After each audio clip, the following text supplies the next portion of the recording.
Hello, everyone. My name is Ivan Coronado. I'm a PhD student at UTH and a student member of the Keck Seminar Speaker Selection Committee. Today, it is my pleasure to introduce Dr. Angela Ross. Dr. Ross has held positions as Chief Medical Information Officer, Acting Chief of System Service and Design, and Project Manager for the Defense Health Agency. She's an informatics consultant and leader in implementing, integrating, and operating emerging and fielded clinical information technologies supporting healthcare and administrative functions. Dr. Ross' goal is to link implementation science research, clinical informatics, and evidence-based practice to implement and support the adoption of health information technology, ultimately enhancing individual and population health outcomes and improving patient care. Her project interests include system implementation, workflow analysis, performance improvement, project management and evaluation, and policy development. Thank you, Dr. Ross, for accepting our invitation to the Keck Seminar. Thank you so much, Ivan and Melissa. I really appreciate you guys, inviting me. So I hope that we have a great talk here, because I would love to just kind of start off with a conversation with you. Not a lecture. I wish we could be in a room so we could see each other, but we will keep moving on, right? So I was laughing at you, Melissa, about slides, and there mine go. So a little bit about me. I'm not going to go through all of it because Ivan started you. So most of my time was spent in the U.S. Army Medical Department. I retired as a lieutenant colonel. Most of my, IT positions were in the Defense Health Agency. I did work in industry at 3 different vendor organizations. And then after that is when I came to SBMI. It was great because SBMI was really building up. Our dean, Dr. Zhang and Dr. Fenton, were building up the applied area along with Dr. Murphy. So we are, I am there at this point, and I'm teaching courses and electronic health record, introduction to electronic health record, project management, and in our DHI program, which is an applied doctorate in health informatics. Actually, this program is one of the first in the United States, so we really are enjoying teaching that program. So to keep current, I try to participate and practice as informaticist and a project manager in these agencies. Just left actually Methodist a few minutes ago, where they're implementing some of their projects. So in the integration department, and you see the adjunct positions that I have. I wanted to just start off with saying, how did I end up here?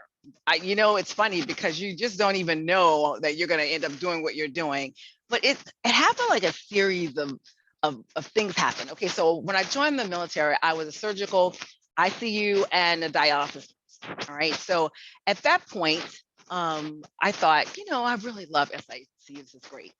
So one day they decided to pull me to MICU, SICU. Surgical intensive care, medical intensive care, completely different. So thank goodness I was paired with they just needed some help because someone called in. So I was there with a very experienced medical MICU nurse. And at that moment, the ER was filled. And of course, here comes a baby who was non-responsive. And I thought, this is not happening. But again, I have this experience in my MICU nurse, so I was kind of assisting him. And at the moment we were hooking the baby up, the baby began to code. So that was it made a huge difference in my life when that happened. And I remember after the event, I talked to the mother and she pulled out a bottle of ampicillin, antibiotic, and said, I don't know what happened. When looking at some of the root cause analysis, she actually gave the baby ampicillin with those big tablespoons. You guys know we all have those gigantic tablespoons with different sizes. But again, this is early, before we started giving parents syringes. People used to use tablespoons. I think when I was young, I'm quite sure my mother overdosed me with big cough syrup. If you guys remember. Yes, what's happening? I'm sorry. I'm so sorry. We're having a little interference with your mic. Oh no. Let's see. Should I come off of? Something might be hitting it. Let me see. How's that? Is that better? Yes, thank you. Sorry. Okay, thank you. No. I'm glad you're here, Melissa, so you can tell me these things. I saw your hand. Okay, so Sorry about that, you guys. So I remember, I was just saying, I'm sure my mother overdosed me with Vicks cough syrup. If you remember, I think many years ago, there was alcohol in it, right? And she used to give me this huge tablespoon. So, so wonder I was quiet. I was probably drugged up. But again, the idea that we are not educating the parents, I thought, wow, what can I do? So I'm beginning early in my career. I'm thinking, well, what can I do to influence that? Okay, so I'm thinking, because I'm building my toolkit, like I'm sure that you guys are doing as students, you got to think about what you want to do, and then what skill do you need to actually do this thing. So, okay, so all of a sudden, this, sparks my interest. So that's how I end up getting an MPH from Tulane University. So that, now I didn't think of that at that moment, because of course you're saying, I am not going back to school. That is not going to happen. But of course it's in the back of your mind, and you're planning and you're thinking about, what else do I need? So you're pairing with what you think your skills that you need with what your interests are. So that's one of my interests. Then we were in the SICU, back I go to the SICU. And that issue about, again, the mother, the baby, I wanted to think about community health, because that was another part of it. So that's how I ended up, getting like a CNS, a public health CNS, which is like a clinical nurse specialist in public health. So public health is over here, but I'm still in the ICU. And I'm deciding, well, wait a minute, we're getting this electronic health record. So all of a sudden, electronic health record, what is this thing we're going to be documenting on computers? So we were like one of the early adopters of electronic health record. In the early 90s, there was one a medical center that was a trauma center in the Army that started off with electronic health record. So I volunteered to be on that committee. So that piece of you volunteering, you trying to put together your skill level and what you're interested in, that is so important. Because I actually started writing this down, journaling it early in my career, right? When I was a student, I started thinking about it. And trust me, I am not that smart. I got this from one of my mentors. One of my mentors told me that if you can just start writing things down about what you think you want to do, even if you don't know yet, and just kind of act like it's going to happen, right? Act like you're going to get it. Like I said, you know what? I'm from New Orleans. I want to go to Tulane because I want to go back to go to Tulane University and get my master's in public health. Did I know how I was going to do that? No. Did I know how I was going to pay for it? No, I didn't know any of that. So, but I wrote it down anyway. I wrote down master's in public health, community health, nurse. How can I pull that together?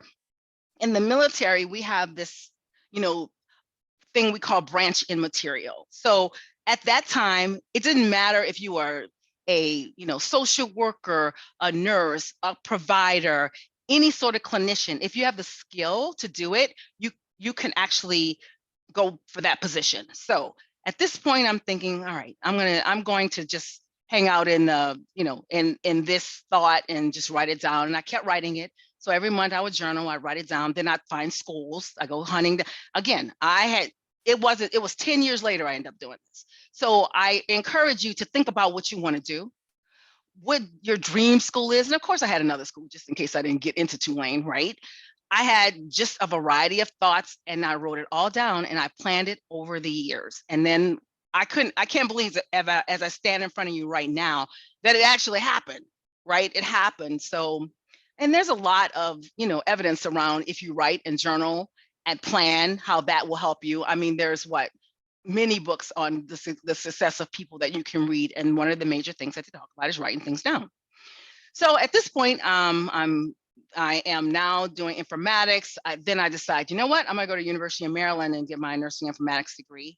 And then I went back to get a doctorate as a doctorate in nursing practice with the emphasis on informatics.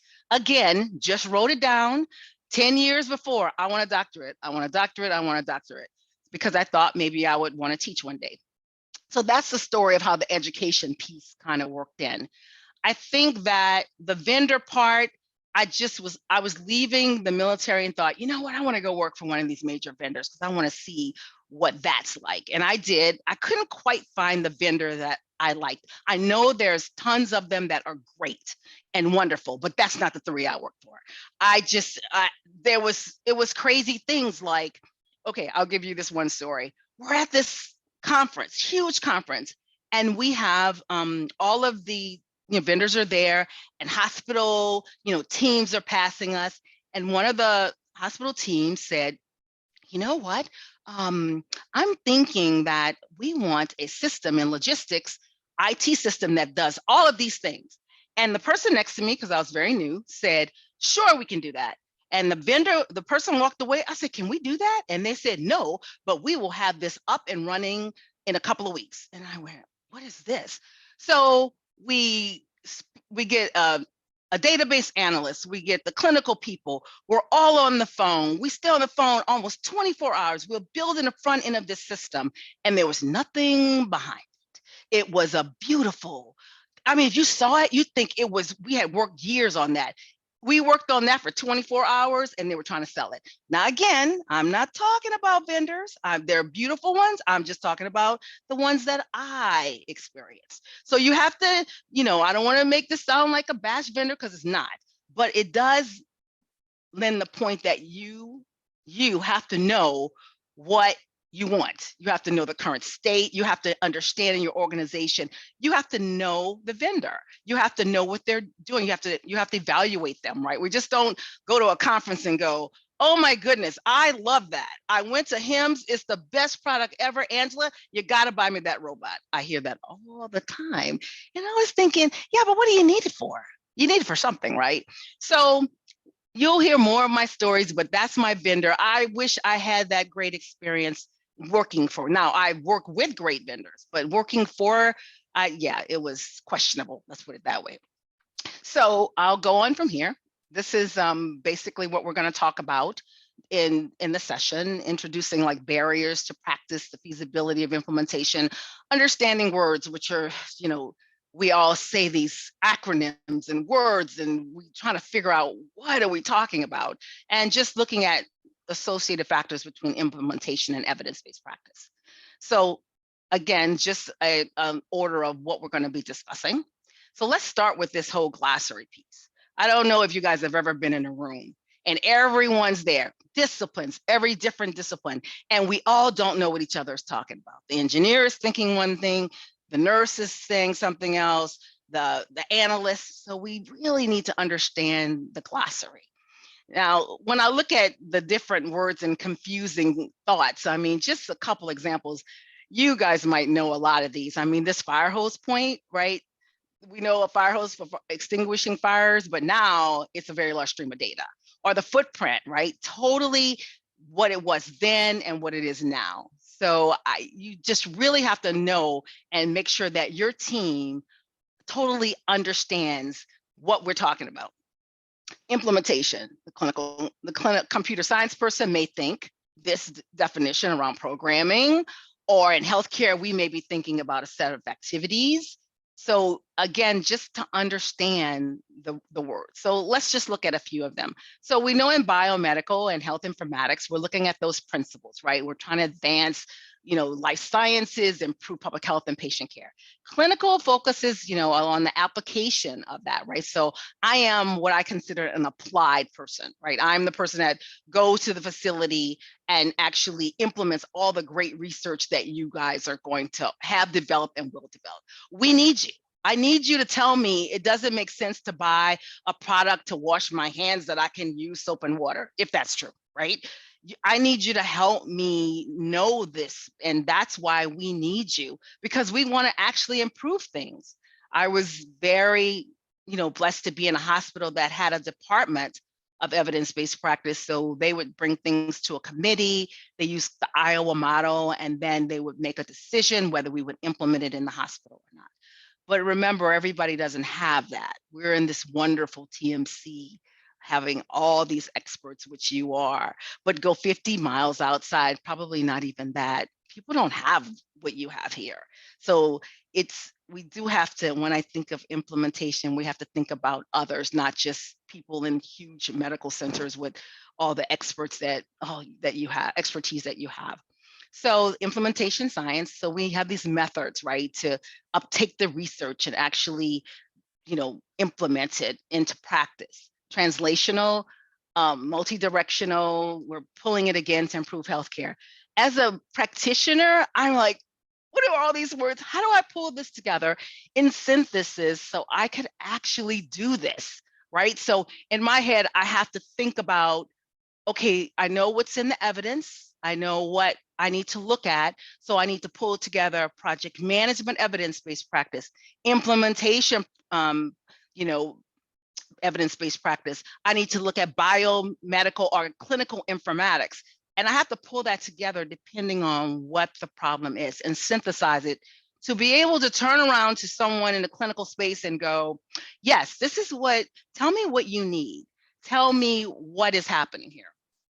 So when I look at the whole translational science piece, I probably live here in T3 and T4, right? This whole delivery of, of recommended and timely, care for the patient. So I'm working to make sure that whatever IT solution that we're helping deliver, that you want to be able to have your information with the provider at that moment. You don't want to hear, well, I don't know what your results are for the radiology test because we didn't get that back. You want, when you walk into the clinic, to have, you're sitting with your provider, everything's back, every lab reports back, every radiology reports back. So that's what we're working towards. So I'll tell you one story is I went to the clinic with my daughter and she had a sleep study. Okay, so I'm sitting there waiting to see the provider. Provider came in. Of course, the sleep study is on another system. So he had to click out, go into that system, another username and password. Okay, then there's a series of steps that it was clear that no one taught this person or showed our provider how to do this. And I was watching it and I was sitting there, I'm supposed to be sitting with my daughter thinking about her. I'm looking at it from the informatics part and I'm going, oh my goodness, how many? So I got behind him and I said, so how many screens do you have to go to? And he's looking and we're trying to find it. And so I said, hold on. So I called the sleep study specialist, who was really just so sweet. She gave me her number. So I called her. I said, my provider can't find this, can't find the sleep study. So what do we, how does he get it over to this system and print it out? So when the staff physician comes in, then he has it, because it was the resident who was in the room with me. So at that point, I put her on speakerphone. We're on my phone. She begins to tell us the steps. I was confused. I thought, oh my goodness, this is crazy. So he went through the steps, got it all done, went to the printer, had it ready. So when the staff physician came in, she had everything she needed. But the issue is this delivery and timely care, we can't have the patients using their cell phones trying to get, calling somebody on the phone, trying to pull this together. I thought that was crazy. And it wasn't the provider's fault. You should have seen how many systems and screens and clicks that they had to go through. So that's the issue. How do we solve that? How do I do T3 and T4 and bring it out to the population so there'll be a true benefit, so the patient can walk out and say, yes, my sleep study was fine. I don't need to have any more tests. I don't have to come back. So, or because of that long process that the provider had to go through, now he's behind on his clinic. So some other patient is waiting. So now we're influencing patient wait times. Now we're influencing, oh, we can't print on that printer. The printer that prints is on the other floor down the hall. All of this workflow, all of these pieces of people, process, and technology, they can get in the way of this true benefit to society. The whole part that we need to really think about when we talk about patient care, right?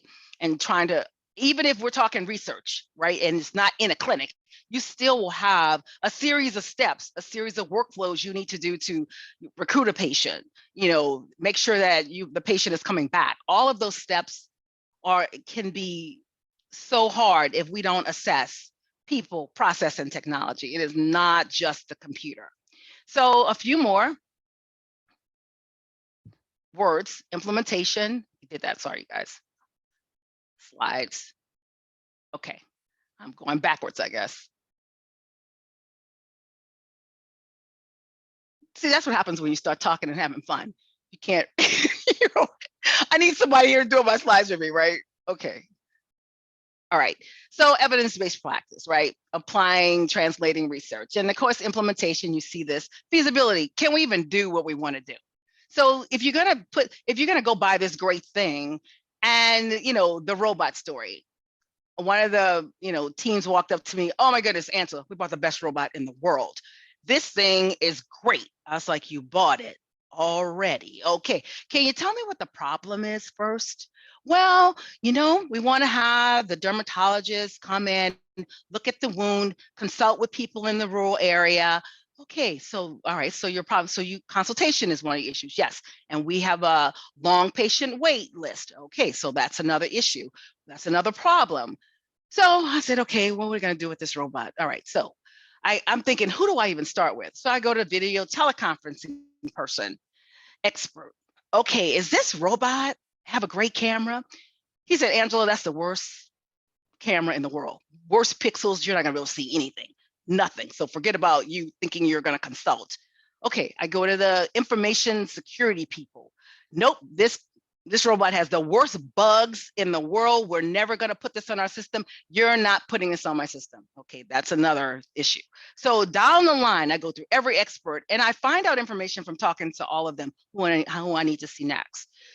So the point was, if you tell me the problem, then we'll come up with 5, 6 solutions, and then we'll grade them and evaluate them, and then we'll pick. But I think that is something that we don't think about with implementation. We think we're gonna see that thing and we gotta have it.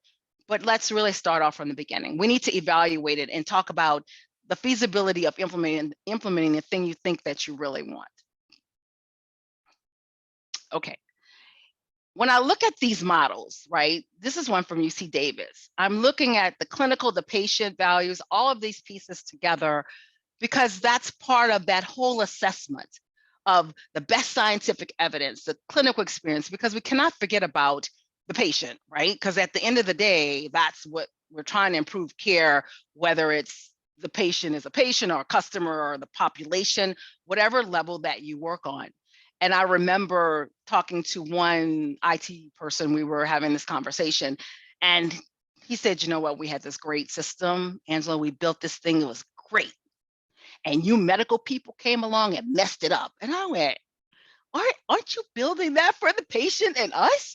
Wait a minute, this seems very interesting how you said that. So then I start writing in my little journal I told you about and go, you know what? I need to become a project manager because I need to be talking to these people because I can't believe you just said that. I just started laughing. I thought, you really have this kind of turned around.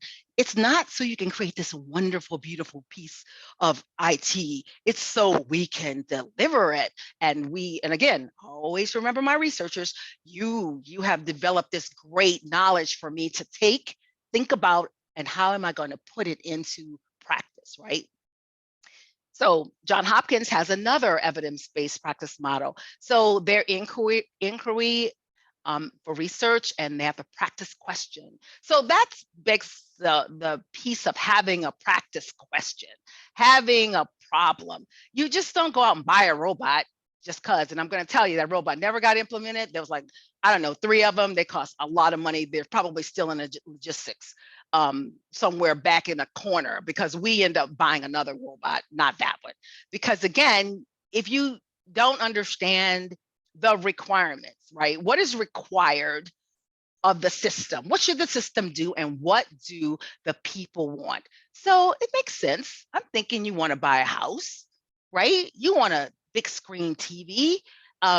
You use requirements every day. You go, you know what? I want a 70-inch screen TV so I can watch the Cowboys play or the Super Bowl. That is a requirement. You need a bed. That's a requirement. Should the bed be, how large is the room? How large should the bed be? Is it going to fit? It's like when one of our customers bought the computer on wheels, the stand where the computer sits on in the hospital. Well, they went and bought computer on wheels, and then they realized it didn't fit through the door because they didn't measure the door. Simple things like that, that's a huge waste of money and time, because we're getting ready to think about implementation. And I was like, somebody else said to me, this thing looks really big. I was like, no, that's not good.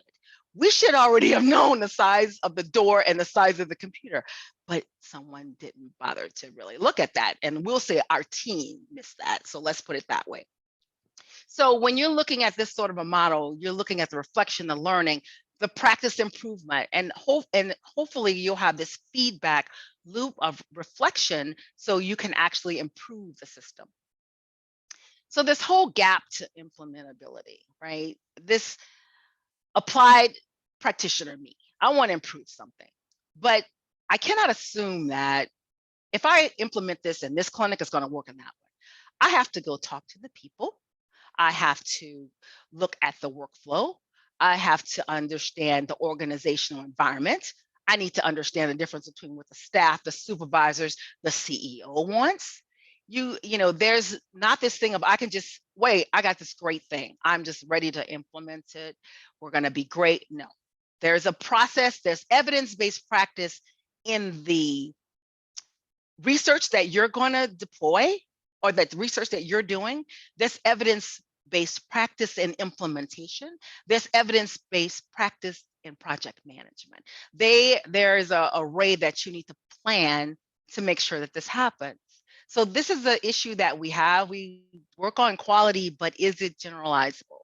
So we have this limited incorporation of the empirical findings and implementation practice. So this split between, we have great researchers, and if they're in a medical center and you're in the practice and you're all working together, great. But what about hospitals that don't have that? This is probably one of the few hospitals that or this whole area, when I first came into Texas Medical Center, I just felt like it was Christmas. I just looked up and I just saw so many places and lights, but everybody didn't have that. So how are you going to pull in the findings and the science to everywhere else? I mean, some of you will be very lucky to work here, but some of you may work in community hospitals or in different areas outside of the country, internationally. So how are you going to do that?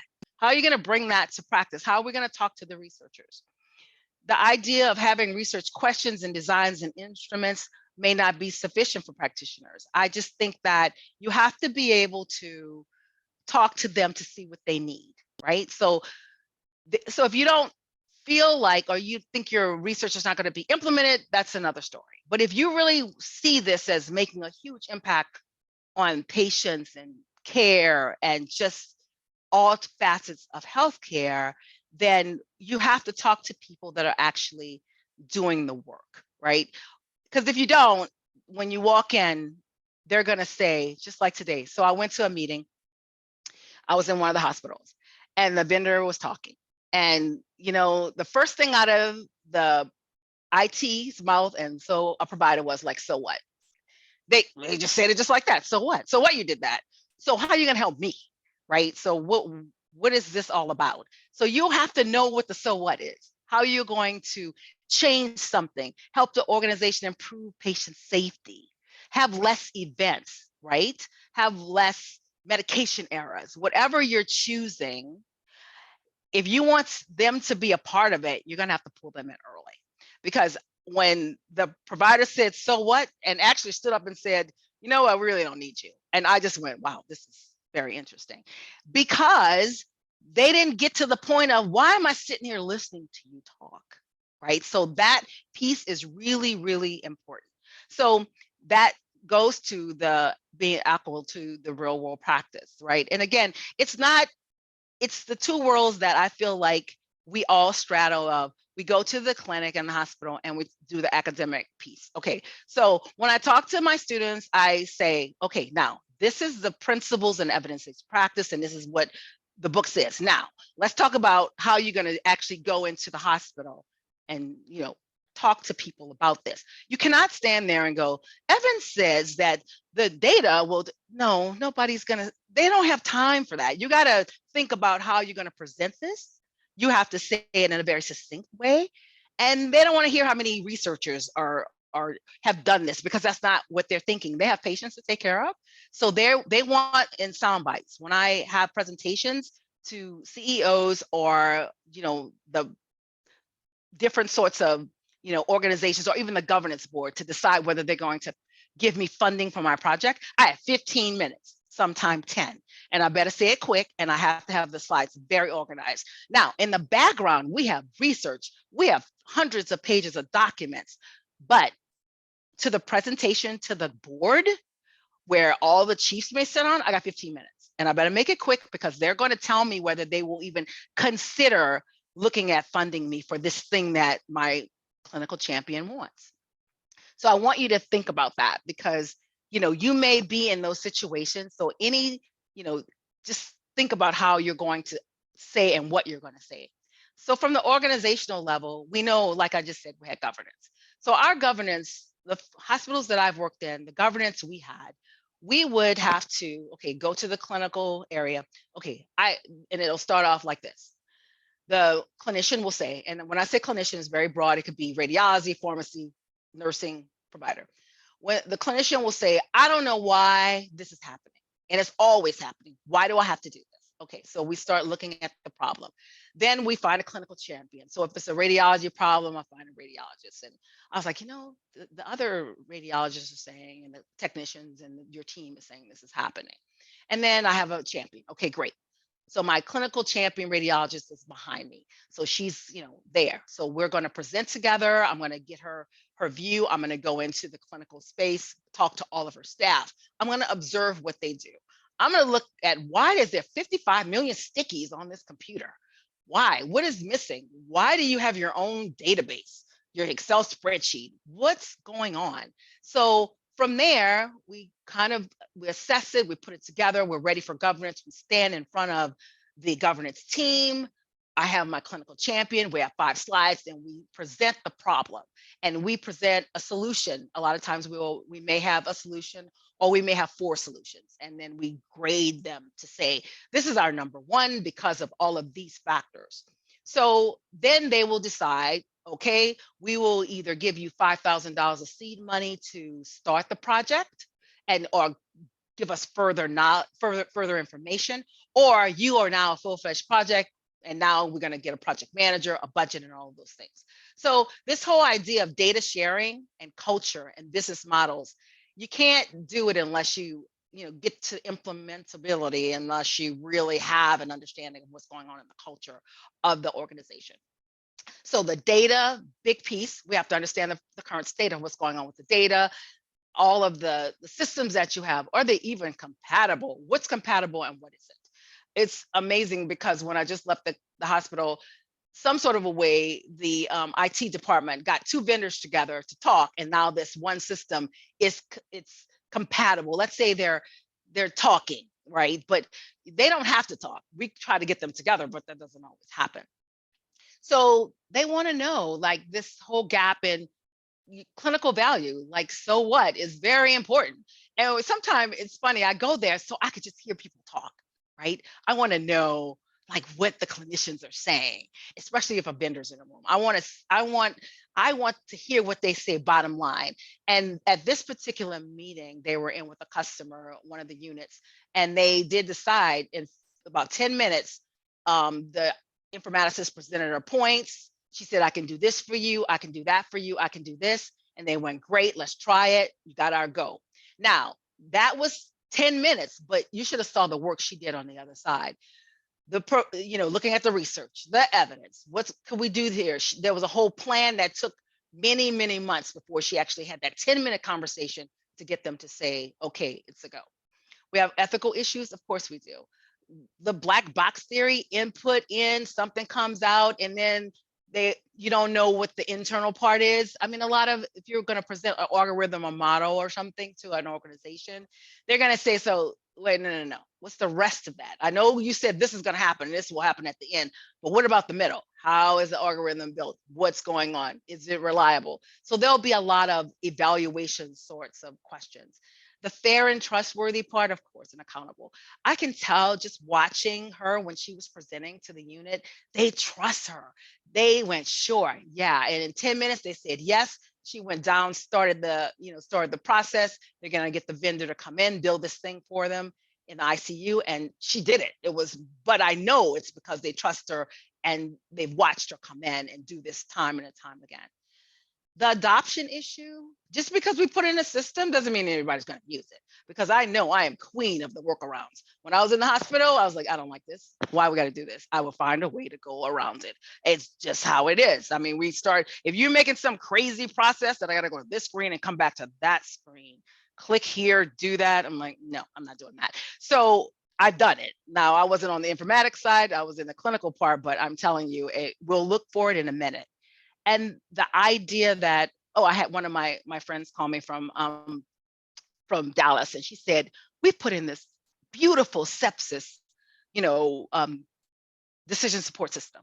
So you come through the ER, you have a fever, you have all these symptoms of sepsis, and a box will pop up and say sepsis protocol. So if you have a possible sepsis patient, you have all these things you should do. She told me they didn't really put it in the workflow like they should have. And what I mean workflow is there's a certain way that we do things, right? When you go to the grocery store, you get the basket, you go down the aisle, you pick up some of you already know you like to go get your, fruit first, or however you do it. That's a workflow. So there are providers, clinicians, they have a certain way of doing things. They have it all set. And here we come saying, we're here to save the day. We are here to bring you this new system. Well, it's going to change their workflow. So before you even start, you have to talk to them. And maybe we can negotiate, and they can say, I don't like this screen. Sure, can we do this? And we start maneuvering and we start negotiating. And then at the end, hopefully we have staff satisfaction and improve outcomes for our patients. One time, this did not happen for me well, because I remember that there was a neonatologist. We were delivering the electronic health record. It was one of my implementations. So before I had gotten there, they had fired like 5 project managers. So I walked in and the CEO said, I fired 5 of you. You're going to be next. I said, nope, you're not going to fire me. Watch. And he just started laughing, because I guess I didn't know I was going to say that. That wasn't exactly planned. It just came out of my mouth, and I went, did I just say that? I did. Don't do that, you guys. I didn't actually plan that well. So at this point, I went, okay, let me find out what's going on around here. So I walked to the hospital, and a vendor's with me, and I'm looking up, and I went, what is this? I don't see chemotherapy on this schedule. Well, we really didn't plan to automate chemotherapy. I'm thinking, now, why is that? Well, the formulary, and this is exactly how she said it. You know how the formulary has you take this drug for 3 days and this drug for 2 days? I went, the protocol? Yeah, sure. No, we don't have our formulary set up like that. And I went, this is bad. Are you joking? And I said that for sure. And I went, oh no, we need to go back to the table and talk to the vendor. We need to talk to your boss. Let's have a negotiation. I need to go downstairs and tell the CEO that this is a problem. So, that was the first. The second part that happened was the neonatologist said, you're not coming in my hospital on my unit and killing my babies. The neonatologist said that, the entire implementation stopped. So now this is my second day. So I walked up to the neonatologist and I said, I just need to know what you need. Tell me what's happening. And we had I had to wait for him, because of course, long hours. I waited till 7 o'clock. I waited for him in his office.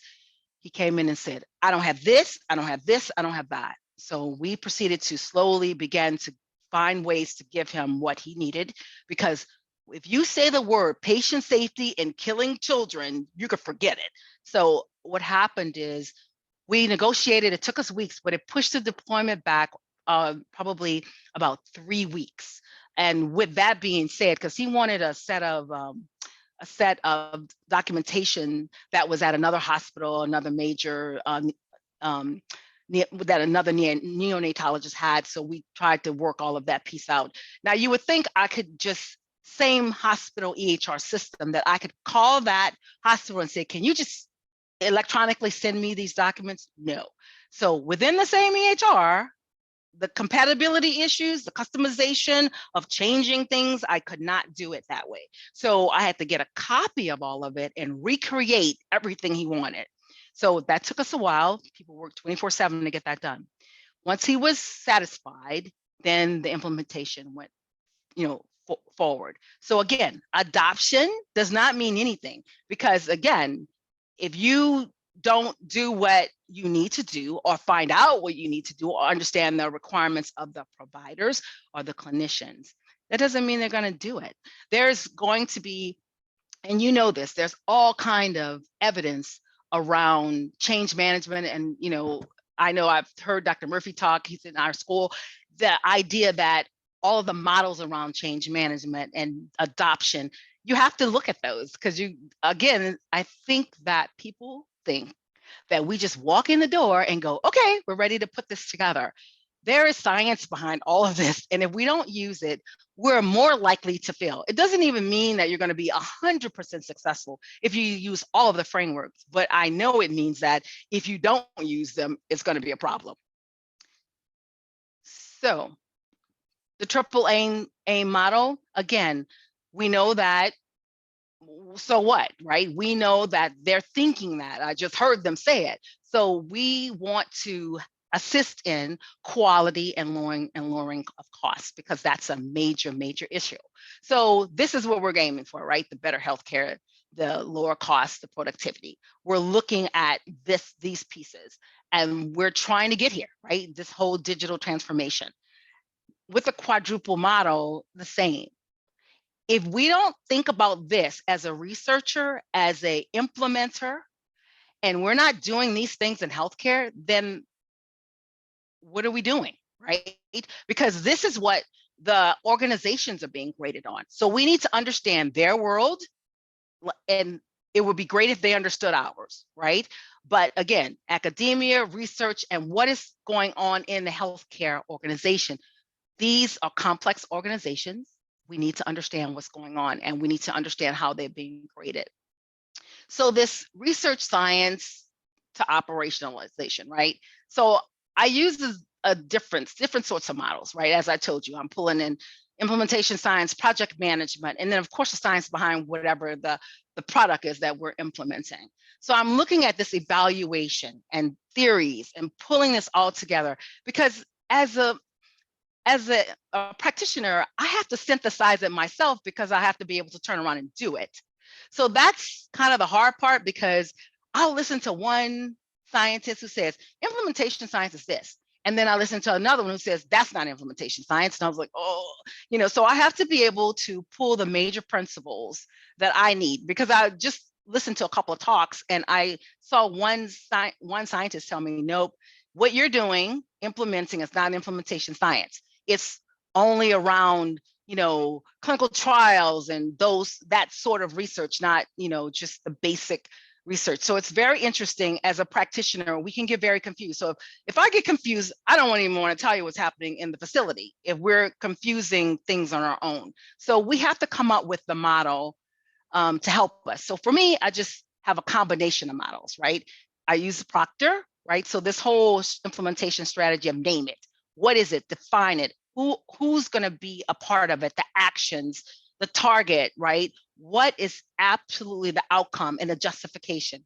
So what I'll do is, when I'm starting implementation, I'll get all my models out. I'll look at my frameworks. I'll start putting down, look at the organization, look at pieces. I might even pull in situational awareness. I like that one, because that model is about everyone should understand what's going on. We all have the same mental model. So I'll pull them together, and then I'll walk in a clinic, and I will never use these words. Of course, I don't walk in and go, Proctor says. I do not. I talk to them like we're having a conversation, like I'm trying to have a conversation with you. I want to really build that, because no one's going to trust you if you walk in like that. I mean, I watched, I was in a clinic and they were implementing pain management, and I was just there to observe. And I watched the nurses talk to each other, like in the bubble on, cartoons. They were like, yeah, sure, do that. And they didn't even finish the sentences. They've been working together for like 10 years. So they read each other's minds, and I was trying to follow the conversation. And then I was just talking to them about the importance of kind of writing things down and having documentation and policies, because I noticed what they said they were doing and what they were doing was a little bit different. And so they kind of believed me. And then what happened one day was a new person came in the clinic. I felt so bad for this person, because the person was new. One of the nurses called in, she was sick. They never called in. They'd been together for like 10 years. So this new person came in and was lost.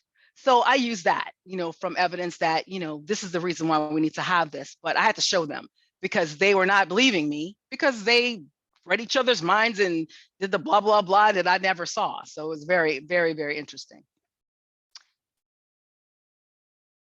Okay. So my operational piece is like, of course, the leadership, right? If you don't have the leadership on board, forget it. You're not going to get anything done. I need a clinical champion. I go looking for one. If I have a problem, that neonatologist, because I gave him what he wanted, he was my clinical champion for everything on anything neonatology. He was great. I need a researcher. If you're a researcher and you're in the institution, you're great because you're a part of it. But if you're coming from the outside in as like a vendor, that's different. And I don't think researchers think of themselves as a vendor. But if you're inside of the hospital in a system and you have a whole research department, but if you're on the outside in a small hospital and you're coming in saying, I have this great model that we can implement, they're not going to look at you like you're not one of the team, you're from outside. So that's a different concept of you thinking yourself as a vendor. Project management and all these issues, clear problems, problem statement, the scope, interprofessional teams, understand the current state. If you cannot communicate these things will interfere with you just implementing the systems that you need.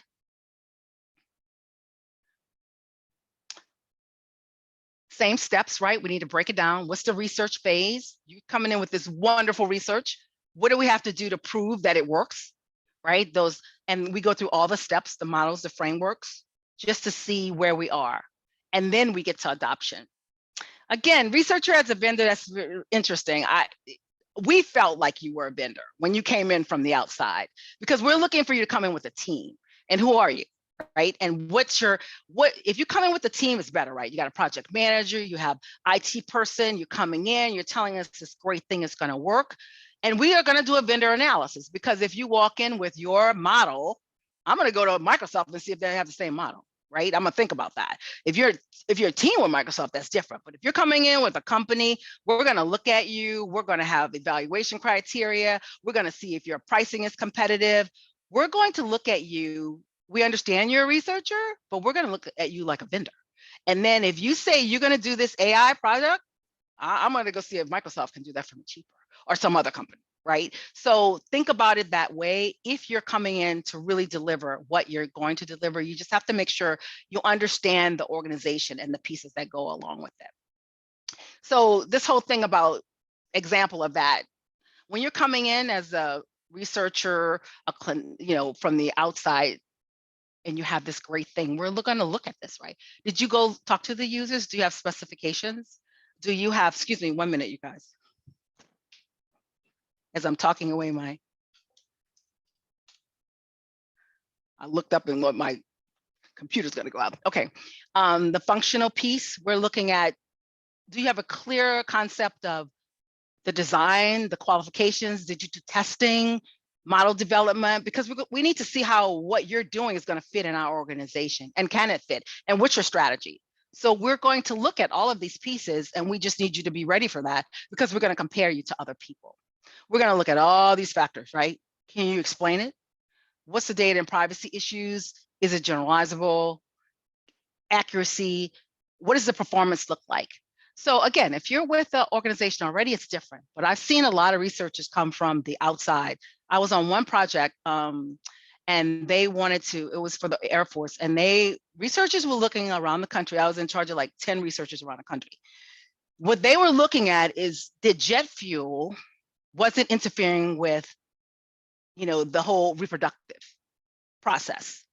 So I was talking to them, and some of them clearly didn't understand the customer, because I went like, well, how do you know that this person was around jet fuel? Just because they have that job title doesn't mean that. We're gonna have to distinguish. We need to go to HR system and find out where were they really, because there are people who have that job description to fuel jets who actually are in office, and they've been in office for 5 years, and they just had a baby and there was some sort of event. So you can't use them. So we went back and forth, and they went, what do you mean HR system? So that whole idea of you understanding the current state of the organization is a problem. So they're basing their entire research on all of these people, 5,000 women and all these birth defects, and all of them were fueling jets. They weren't. So the idea that I just told them they needed to come down and get immersed in the organization. If they couldn't, we need to have a series of, conversations and meetings, and for you to understand the human resource part of this and how people get assigned and where they are and who does this and who does that. So it affected, what they were going to do for a couple of months, because they had to figure out who should come out, this whole inclusion and exclusion criteria. So again, understanding the current state of the organization is just important. So better integration, what do we do, right? So incorporating implementation, research questions into demonstrations and funded projects, that would be great. Pragmatic for us, right? This real world, pulling the stakeholders in, understanding the outcomes, team collaboration, team science is so important. I mean, we just met with the sound engineer who was creating the alarm system. So people were having alert fatigue. So they had one vendor has a sound engineer. So he made these sounds. So then all the nurses and the providers would know what these sounds are, but they're not alarm sounds. So I thought that was amazing, because they were complaining about that. So we, in team science, here we are collaborating. They were collaborating with a sound engineer and nurses and analysts from different backgrounds, people who need to come together, right? And this whole cross education with interprofessional education is so important, that we know with each other and we're training and teaching together. So these may be some examples of what we can do to actually, help just improve that gap. So I'm going to stop there. I really appreciate you guys listening to my presentation. And, if we have questions.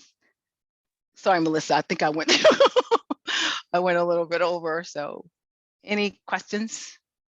Thank you, Dr. Ross, for your presentation. I think the way you share stories and to complement what you're explaining, I think that's really great.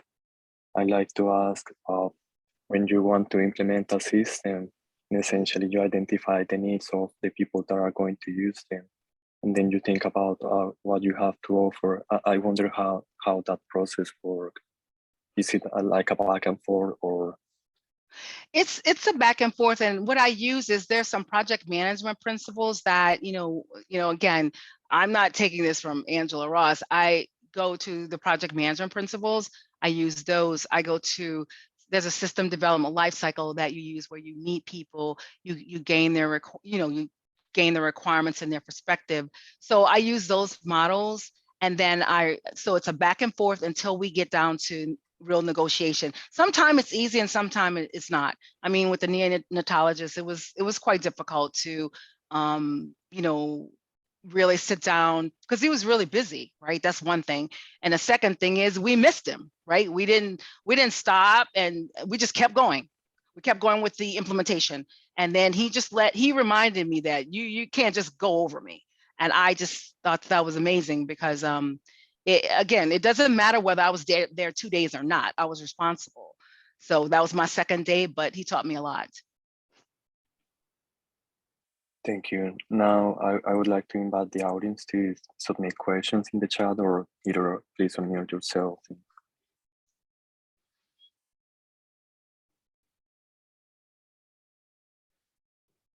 I know it's Friday at 5. It's okay if you have lots of questions. People are probably ready to go, but I really enjoyed talking to you guys. I wish we were in the same room. So it's fine. Yes, thank you. I see many thank you messages in the chat, and that was a fantastic presentation, Dr. Ross. Thank you so much. Very, very informative. No problem, you guys. Let me know. There's my email online if you have any questions. I appreciate it. Yes. All right. Thank you very much. Thank you. Thank you, Dr. Ross. And no problem.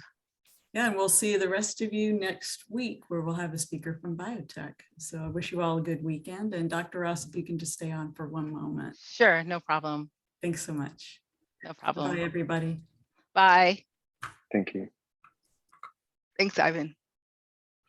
Actually, we did have a request from Deborah Mansfield, who's from University of St. Thomas. about your slides. Oh, okay, sure. I will, I'll send them to you, no problem. Okay, I will. I'll send them to you, Melissa. all right. Meaningful content was like, oh yeah, and is it Deborah? She might be gone. When you Yeah. email. Yeah, I will email her. I should have asked her to stay on as well. No. It's fine. It's okay. No, it was excellent because I see so many management principles being implemented in that. Really? Yeah, my late father was in organizational development and it's sort of early years. Yeah. And so there was a lot about processes and even life cycles of organizations just being like people. There's a youth, there's an adolescence, there's maturity, and there's a decline. And some of our systems go through that, and some of our thinking goes through that. So that's exactly it. That's it. We have a lot of in informatics. We have a lot of complex organizational courses, even in my master's program. Yep, complex adaptive systems. So yeah, absolutely. Yeah, it's fascinating because, as I had said before, I don't think many people have the insight into the project management part, and there could be lots of parallels. Or if you're working as a vendor, if you're joining industry. Yeah, it's interesting when I was on the other side. Oh, I see Dr. Simmons on too. It's interesting from the other side. You just when I was in the hospital and the vendors would come, or the researchers, the first thing we're looking at is, why do we need you? It's like it's not like we have a bad attitude, but I'm sitting here thinking, like most everybody, I could be working. So why are you talking to me? And so could you hurry it up? I got charting to do. So it's interesting. Let the person at was it Melissa at St. Thomas? Let her know that. Mm-hmm. Can you connect us on email? Yes, I will absolutely do that. Okay, good. That would be great. Thank you, Dr. Simmons. I see she was here. So I think we're good, Melissa. I really appreciate it. All right. So thank you so much.